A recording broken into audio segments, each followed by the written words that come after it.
Transurfing, capítulo 6. Parte 2. Conhecimento vindo do nada.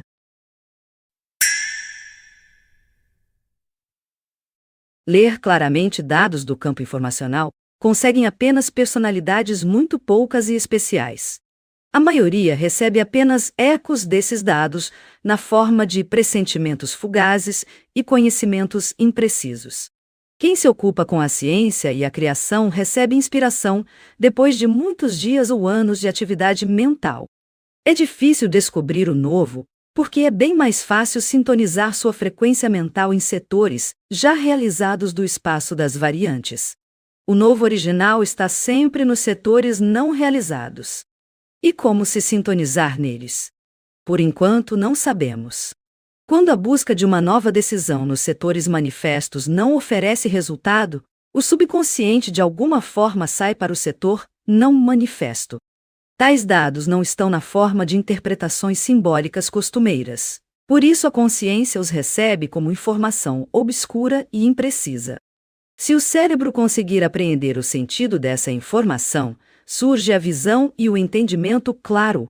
Nos mecanismos de funcionamento da consciência e do subconsciente, há muita falta de clareza e de contradições. Não vamos levantar todos esses problemas, mas olharemos apenas alguns aspectos.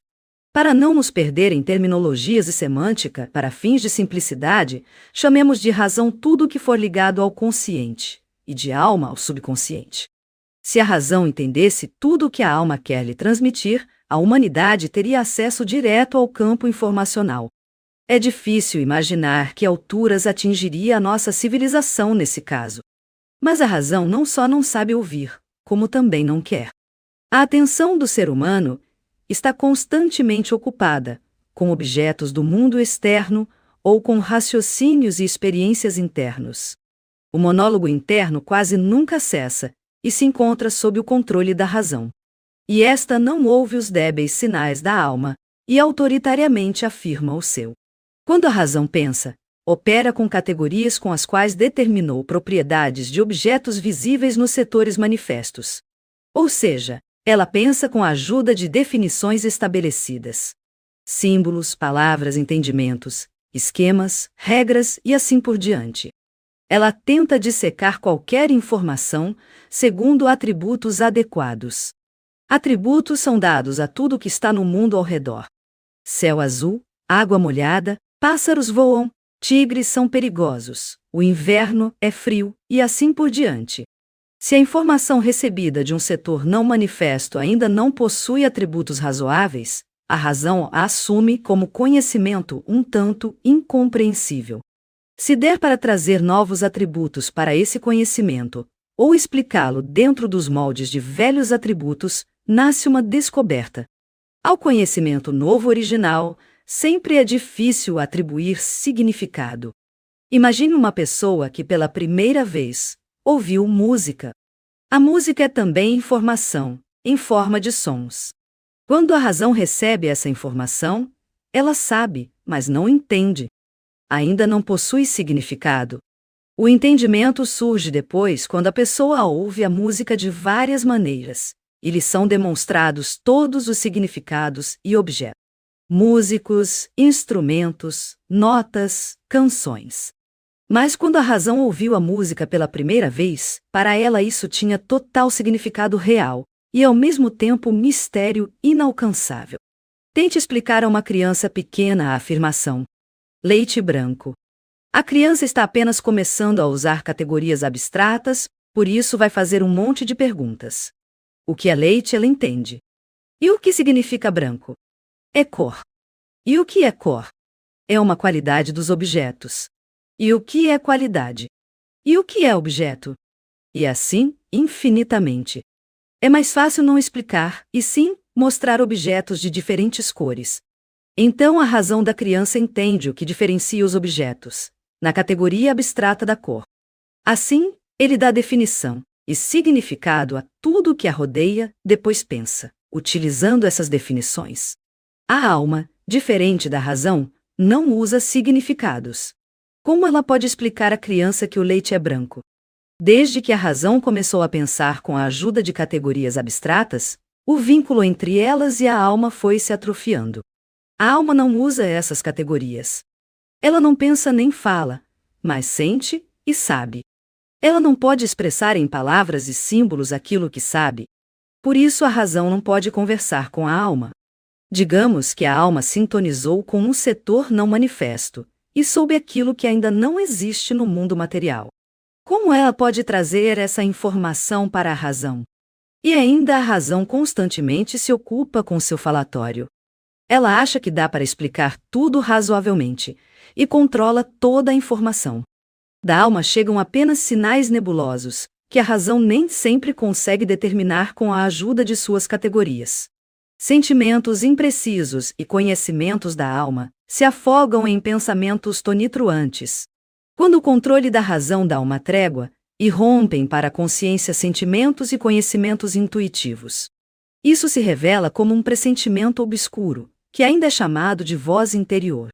A razão se distraiu, e nesse instante, você tocou sentimentos ou conhecimentos da alma. Isso é murmúrio das estrelas matutinas. Voz sem palavras, pensamento sem ideias, som sem altura. Você entende alguma coisa, mas de forma obscura. Não pensa, mas sente intuitivamente. Cada um de nós já vivenciou o que é intuição. Por exemplo, você sente que alguém vai chegar agora, ou algo vai acontecer, ou sabe alguma coisa sem explicações. A razão constantemente se ocupa com a geração de pensamentos. A voz da alma, literalmente, é sobrepujada com essa batedeira de pensamentos. Por isso, o conhecimento intuitivo é difícil de atingir. Se ficar sem pensamentos e simplesmente observar o vazio, é possível ouvir o murmúrio das estrelas matutinas, a voz interior sem palavras. A alma pode encontrar respostas para muitas perguntas, se ouvir essa voz. Ensinar a alma a se sintonizar propositadamente com os setores não manifestos e obrigar a razão a ouvir aquilo que a alma quer transmitir é bem difícil. Vamos começar do pequeno. A alma tem dois sentimentos bem intensos: conforto e desconforto anímico. A razão possui qualificação para esses sentimentos. Está bem para mim e está mal para mim. Tenho certeza e me preocupo. Gosto e não gosto. A cada passo na vida, é necessário tomar decisões, fazer isso ou aquilo. A realização material se desloca no espaço das variantes. Consequentemente, resulta o que chamamos de nossa vida. Dependendo de nossos pensamentos e ações, realizam-se esses ou outros setores. A alma possui acesso ao campo informático. De algum jeito ela vê aquilo que está na frente, ainda nos setores não manifestos, mas iminentes. Se ela se sintonizou com um setor ainda não manifesto, ela sabe o que a espera por lá. Agrado ou desagrado. Esses sentimentos da alma, a razão assume como sensações obscuras do conforto anímico. A alma costuma saber o que a espera, e com voz débil tenta avisar a razão. No entanto, esta mal a escuta ou não dá importância aos nebulosos pressentimentos. A razão está capturada pelo pêndulo, ocupada demais com a solução de problemas e convencida na racionalidade de suas ações. Ela assume decisões de vontade, governando passagens lógicas e bom senso. No entanto, sabe-se muito bem que elucubrações racionais não garantem a decisão certa. A alma, diferente da razão, não pensa. Ela sente e sabe, por isso não erra. Quão frequente as pessoas se dão conta tardiamente.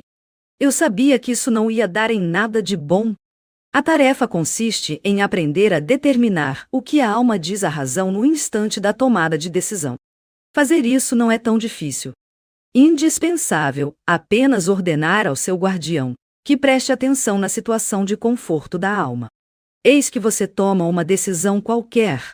A sua razão está totalmente tomada pelo pêndulo ou pela solução do problema. Para ouvir o murmúrio das estrelas matutinas, basta simplesmente se lembrar a tempo de que você precisa prestar atenção ao estado de sua alma. Isso parece trivial, até desinteressante. Mas é assim. A questão é apenas prestar atenção aos seus sentimentos. As pessoas tendem mais a confiar nas conclusões racionais do que nos seus sentimentos. Por isso as pessoas desaprenderam a prestar atenção ao estado do conforto anímico. Eis que você perpassa mentalmente uma das variantes da decisão. A razão nesse instante governa não com os sentimentos, mas com raciocínios sonantes. A razão nesse instante nem tende a aceitar quaisquer sentimentos. Caso você tenha conseguido se lembrar, preste atenção no que você sente. Algo o põe em guarda, preocupa, inspira precaução ou não agrada? Eis que você tomou uma decisão. Ordene a razão silenciar por um instante e se pergunte: você se sente bem ou mal? Agora se incline à outra variante da decisão e novamente se pergunta: você se sente bem ou mal? Se você não tem uma sensação nítida, quer dizer que a sua razão ainda ouve muito mal. Deixe que o seu guardião o obrigue com maior frequência a prestar atenção ao estado de seu conforto anímico. Mas pode ser que a própria resposta à sua pergunta não seja nítida. Nesse caso, não se pode apoiar em dados tão indefinidos. Resta agir como a razão manda ou simplificar a pergunta. Se você conseguiu uma resposta certeira sim, eu me sinto bem ou não, eu me sinto mal, quer dizer que você ouviu o murmúrio das estrelas matutinas. Agora você sabe a resposta. Isso não significa que você vai agir de acordo com os ditames de sua alma. Nem sempre temos autonomia nas nossas atitudes. Mas, pelo menos, você saberá o que se pode esperar no setor não manifesto.